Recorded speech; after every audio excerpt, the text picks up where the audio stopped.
Tonight, Robert Moore travels to the east coast of America to meet the young generation hooked on heroin. And you're a proud person. You have self-worth. You have pride. self-respect. This disease will bring you to your knees and you won't have that anymore. You lose it. Geraint Vincent is in the West Bank to witness what life is like for one boy on an abandoned street in the heart of the conflict. There's no life in this area. The only Palestinian family is Yusuf and his mother. As you see, it's like a ghost town. And John Irvine gets rare access to a modern marvel in Dubai.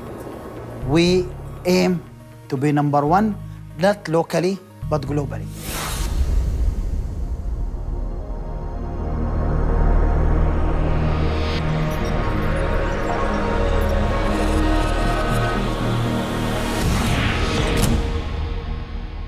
Good evening and welcome to On Assignment. Heroin is making a comeback in America where fatal overdoses have almost tripled in 3 years.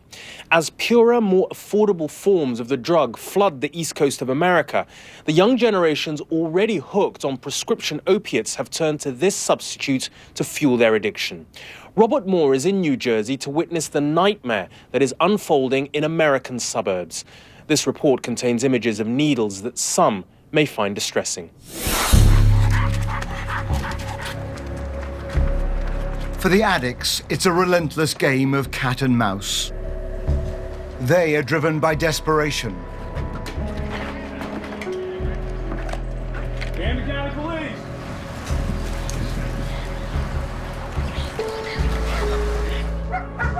The police raids are just token efforts.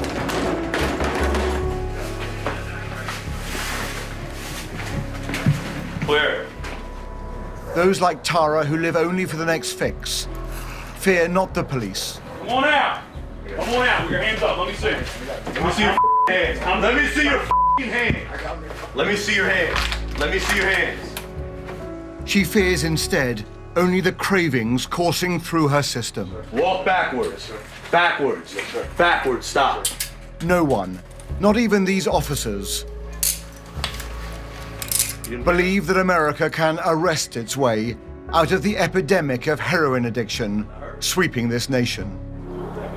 Yeah, you can see all the drug paraphernalia, the needle caps.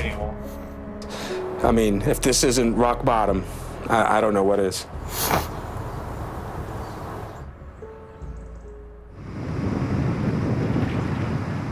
There is no single front line in this battle. Every community, from deprived city centres to quiet towns in the heartland, all are under simultaneous assault. But the ports are the starting point for an invasion that has utterly breached America's defences.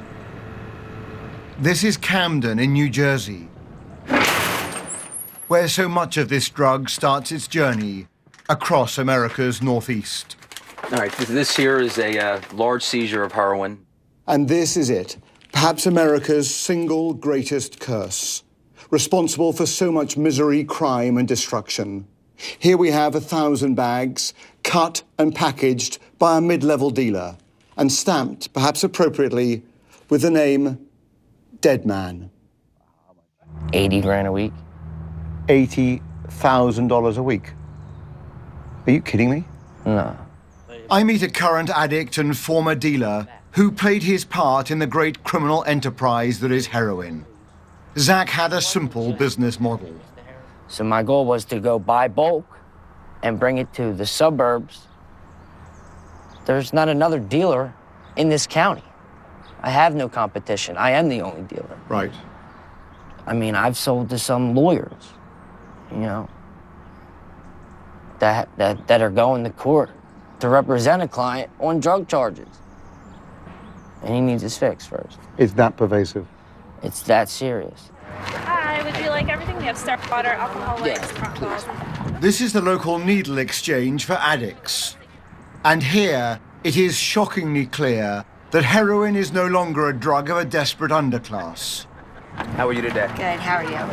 It has ensnared ordinary Americans, What is your drug of choice? Cocaine, heroin, or speedball? Heroin. the middle class. Are you homeless? Yes. A generation that was overprescribed painkillers became addicted to pills. and then suddenly found heroin was the much cheaper drug, and they succumbed. Thank you very much. Have a nice day. You too. You eat, sleep, breathe heroin and addiction. I was born and raised in a very rich family. I got everything that I ever wanted. Graduated high school, did college in a loving family. Like almost all the addicts we meet, Lauren never imagined she would be in this position. And yet here she is, in a derelict house carpeted with discarded needles, preparing the cocktail that can deliver her craving body a few hours of peace.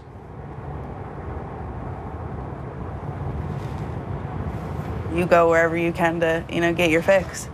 I've been so desperate and so sick that I've done it in the middle of the street because I didn't care. You just feel good. Feel like $1 million. How much do you use a day? At least a minimum of 3 to 4 bags a day, and that's just to not be sick. A bag of heroin is just $10, but the costs mount up. You do whatever it takes. Including to get money. selling your body? Yeah. Yeah. I mean, you're a proud person. You have self-worth. You have pride. self-respect. This disease will bring you to your knees, and you won't have that anymore. You lose it. You lose yourself. It does not get more desperate than Lauren's story. And what it teaches you, what I have learned, is that heroin does not discriminate. It doesn't matter what your class is, your gender, your income bracket, your race. You make one mistake, and this godforsaken drug can bring you down. It can destroy you. Heroin use is now so routine that the transport of choice for addicts and dealers alike is the local train service. I would shoot almost 12 bags before 10 o'clock in the morning. I should be dead right now. I should be dead right now. Just ask Jason, a former user, who says this light railway has so facilitated the spread of heroin that the mere sound of the train can trigger addictive cravings. Once they hear the bell ringing, you'll see people running to the train. It brings a new generation of addicts, naive and middle class, to the hardened dealers in Camden, who cannot believe their luck. That city is a jungle. That place is a jungle. And if you're not, you're either gonna be a wolf or a sheep. And that's how it is out there. I mean, you have a lot of people out there that feed and prey on the weak, and they were born and raised into that lifestyle. So they see it coming right off the train. They can see who's weak and who's not.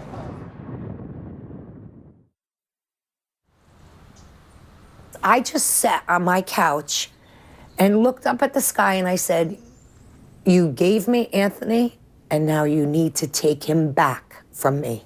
But never think the tragedy of heroin is limited to the addict. These women tell me that the collateral damage on family life is so horrific that they, loving mothers, often wish their addicted children were dead. And I could see them doing CPR on Matthew. And I just got out of the car and I said, I just wanted to bang on the door because I wanted them to stop. Because I told my sister I just wanted to end because I couldn't do it anymore. 6 months ago, her son Matthew did die of an overdose. One of 25 Americans lost every day to heroin. God help America. Heroin is coming in droves. Michael DeLeon, a former drug dealer and hardened gang member turned activist, says middle-class America has no idea what's coming its way. It's clearly desperate here, but you're saying the storm has yet to hit. I'm very fearful. It takes a lot to scare me, frighten me, but I'm frightened for America. I'm frightened for kids in America. I'm frightened for suburban America because this storm is only just begun. And it's going to hit suburban America. I believe suburban America is starting to wake up and understand the severity of it, but I don't think they have a grasp on how bad it is. He's shooting right now? Right now, right in his hand, right there, look at him. As we left Camden, this scene played out in front of us. Is he snorting or injecting? It looks like he's injecting it to his hand. A man was taking heroin as he walked. A sight somehow both casual and desperate. Hey, bro. How you doing? He walked straight up to us, happy to talk. You're shooting right now? Yeah, right now. But with a disturbing question. Can I? Could he take his fix before our chat? Henry's sense of guilt is profound, for he is not only an addict, he is a father. What would you say to Mason when he grows up about your addiction? I'd apologize to him. I mean, what can I say? Daddy's messed up. Not wired right. Well, I mean, what can I say to a little boy? I just hope that he doesn't have to go through what I... It's terrible. And for Henry, for Tara, and for Lauren, it is a personal journey of self-destruction and humiliation. On the streets, the dealers are brazen and shameless, ever more addicts under the spell of the opiate that is devastating suburban America. Robert Moore in Camden, New Jersey. Nestled amongst the Judean mountains is the ancient city of Hebron, a site of enormous religious significance for both Muslims and Jews. It became a venue for violence during the Palestinian uprising 15 years ago. Geraint Vincent has travelled there to meet one little boy growing up on a deserted street in the centre of the city. Shuhada Street is a quiet street. Most of the people who once lived here left long ago. The doors never open, and most of the windows are locked shut. Silence is broken by birdsong and the padding of soldiers' boots. A visitor can walk a long way down here before seeing any signs of life. There has been some talk recently of reopening parts of the street, but for now it remains locked down. This street used to be a marketplace full of people buying and selling and haggling and bargaining, well, full of life. But now it's a strange, sterile and slightly sinister place where the doors to the shops have all been welded shut. Shuhada Street sits in the middle of Hebron in the West Bank, a city which is home to 180,000 Palestinians and 85 Jewish settler families. Tensions between the settler communities and the Palestinians last erupted into major violence during the last Palestinian uprising against the occupation some 15 years ago. The Israeli military, which controls this part of the city, ended up closing Shuhada Street for what they described as security reasons, to separate and, they say, to protect both communities. Walls and gates were built around settlers' compounds and the road that runs between them. This clip, shot by Palestinian activists, shows the street doors being welded shut as recently as January this year. It takes a few minutes to drive the length of Shuhada Street past the checkpoint and soldiers keeping constant watch. Down one deserted alleyway live Yusuf and his mother. Yusuf, salam alaikum. Yusuf is the only child still living on this part of the street. His mum relies on him. Both of them have disabilities. Yusuf was born with only one arm, and his mum is deaf. So they have a sign language, all of their own. I buy bread for my mother and anything she needs from the shop. I get food for the dogs and I feed our sheep. You are a boy, Yusuf, but you act like a man. I consider myself to be a normal boy, no different to any other. I'm just doing my duty. Yusuf and his mother cling to a life that the rest of their community has given up on. Most of the family income comes from the livestock that Yusuf tends to upstairs. He's not allowed to let them graze outside. It's hard work, but this is a 9-year-old with a routine. I'm happy that I can help my mum and that I look after the sheep and goats. They benefit us, and my mum benefits. When Yusuf steps outside his home, he's watched by the soldiers. He can't walk up Shuhada Street, down on the right here, because he's a Palestinian. If Shuhada Street is quiet now, it's because that quiet has been enforced. After the street was closed, life became impossible for many Palestinians who had shops and houses here. The people who stayed behind were those with little choice. People like Yusuf and his mum, and their neighbours, Liha. There's no life in this area. The only family that lives in this neighborhood, the only Palestinian family, is Yusuf and his mother. As you see, it's like a ghost town. Because of the settlers, no one is living here. No one is allowed to live here. And blockade everywhere, this gate, that gate, this gate here. Everything is blocked. Security. Freedom to walk up and down is strictly controlled. As a visitor, I can gain access easily enough. But for Palestinians, as we witnessed, it's a different story. So we can walk up here, it's only a minute. No. You can, but not... I can, but you can't. You just saw the color of it. At the other end of the street, our Palestinian translator had a similar problem. But I'm with the TV crew. We need to go down. I don't know. You're not allowed. Don't get be, okay? I need to translate. What? I need to translate. Don't go in here, okay? It's fine. This is life here. So I'll be waiting there. All right? Okay. Yeah. Okay. See you this afternoon. Okay. Yeah. See you. Bye. This is a permanently tense environment, but there are some doors on Shuhada Street which do open, and some residents who are free to come and go here. This is Bet Hadassah, the biggest of the Jewish settlements here, and just a few hundred yards up the road from Yusuf's home. Noam Arnon is the community's spokesman. According to the United Nations, you're protected by an occupying force. That's ridiculous. Jews lived here thousands of years before the Arabs. Actually, the Arabs appeared in this region in 638. Does it sadden you that Palestinians aren't allowed to walk up and down the street? It's very sad, and this is not the way we would like to see the town. Let's begin to ask what we do for the next generation, and let's ask how people, Jews and Arabs, live in this town peacefully. Noam wanted to show me around the area. On our way, we passed a local Palestinian. Despite years of bloodshed and antipathy, some friendly relations between neighbours, it seems, are still possible. Dozens died here, on both sides. When the violence was at its peak, Noam took me to see a memorial to a man and wife among the Jewish dead. And you've been careful not to mention the words Jew or Muslim in here. I wanted to emphasize it's terrible, it doesn't matter who does it to whom. It's bad, it's evil.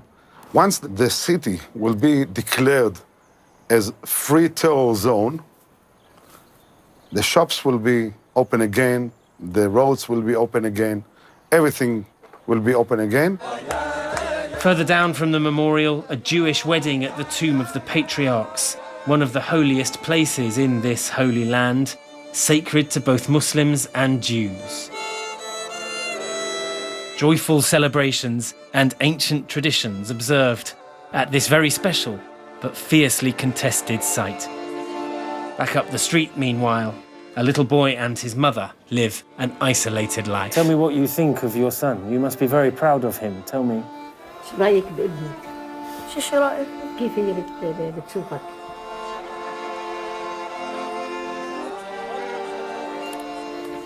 كويس. Very much. Yes.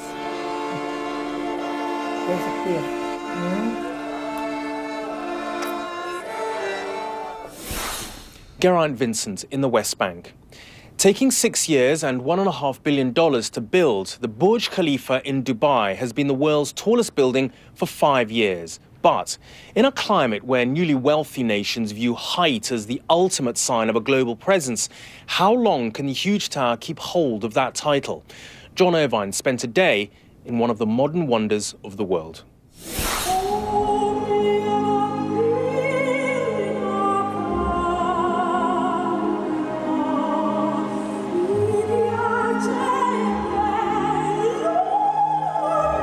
Close to 12 million tourists flock to Dubai every year. Hotel rooms here are among the most expensive on Earth.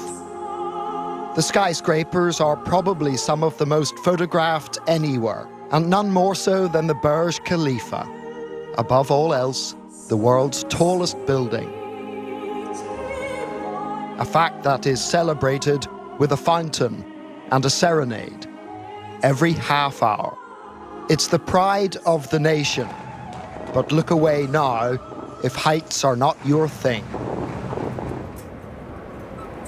Many of the window cleaners keeping this place shiny are from Nepal, a country famous for its great heights. And like their Sherpa compatriots, they're used to working at altitude. This building is a staggering 830 meters tall.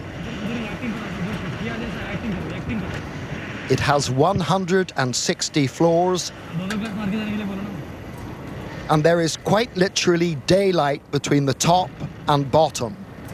The sun rises 3 minutes sooner and sets 3 minutes later up here than it does down there.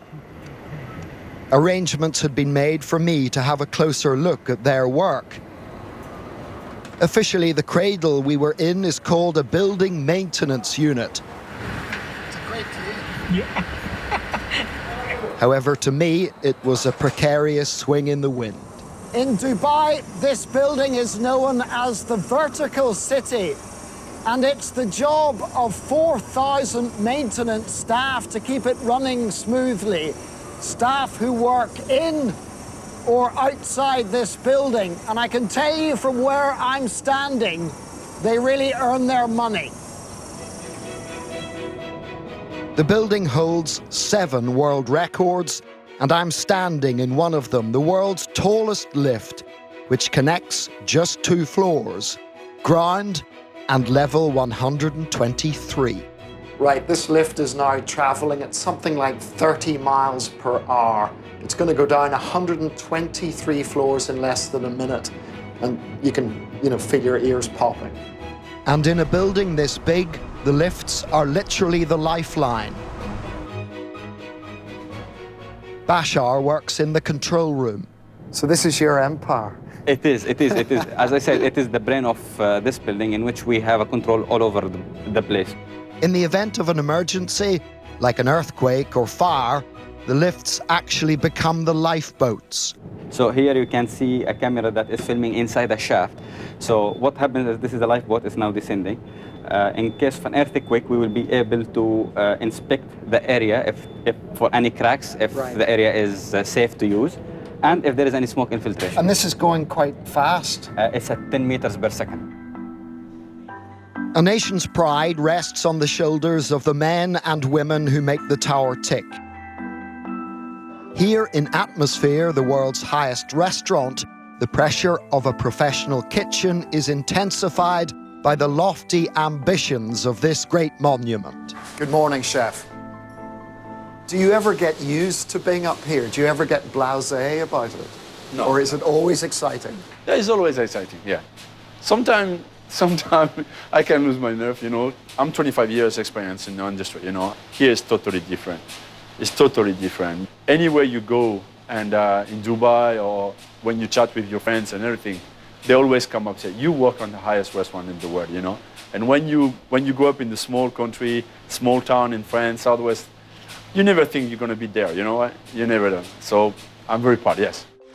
Clearly, a couple with a passion for heights, Boeing executive Jeff Johnson and his wife Andrea were among the first residents to move in. So this wasn't entirely your own decision to live here? No, luckily I've got a great wife and made a very good decision. So you went with the boss's choice then? Absolutely, and I could never regret it. Right.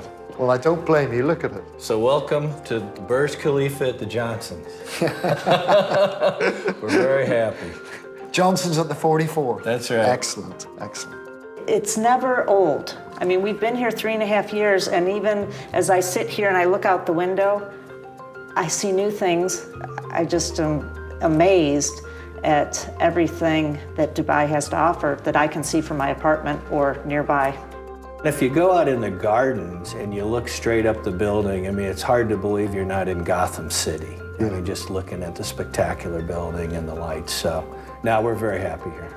It must be wonderful for socializing, bringing guests in. It is. It's, you know, part of the best thing, and I think it's when you walked in the door too, it's when we open the door, and sometimes even before we turn on the light at night and they look out and they're like amazed, we get a little thrill out of that. The growth of Dubai into a global city has been phenomenal, but there are downsides. Many migrant workers have paid with their lives building up this skyline, and the city has faced criticism for the way in which workers are treated.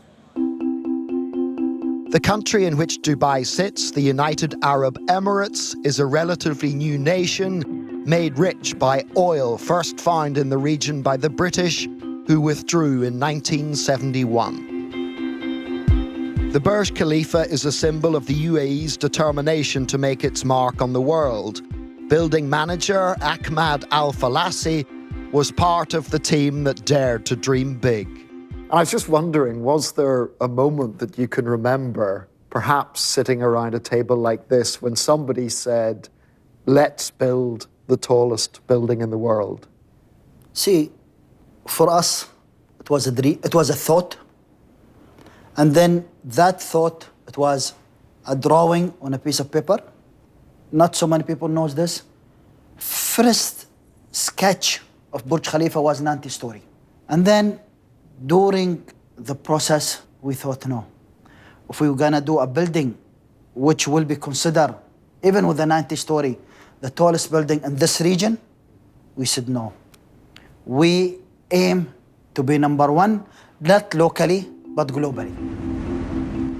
When it was built during the late noughties, the Burj seemed to symbolize the excess that almost ruined Dubai economically. It looked like the giant pin that had burst the bubble. Nowadays, so much of the region's pride is tied up in this modern marvel, but man's ingenuity and ambition in this region is not restricted to this small state.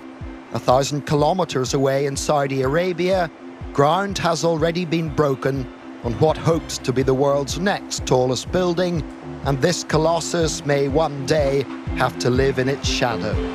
The Kingdom Tower. Yes. Do you wish them well? Of course. But you know, I learned one thing from life.